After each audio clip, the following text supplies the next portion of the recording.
नमस्कार दर्शक बंधु मानिले ठाकुर न मानिले पत्थर वास्तुशास्त्र रे अनेक नीति और नियम रही। गृह पाखरे केउ वृक्ष लगेबा शुभ एवं गृह पाखरे केउ वृक्ष लगेबा अशुभ या वास्तुशास्त्र रे वर्णित रही।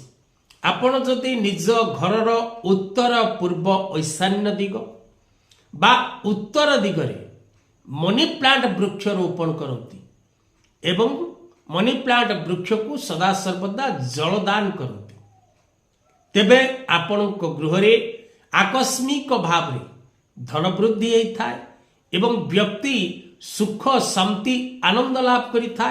धन जनित समस्या कदापि व्यक्ति जीवन में भोग करने जदि उत्तर पूर्व बा उत्तर दिगरे मनी प्लांट वृक्ष आपण रोपण करिथांती मानिले मंगल।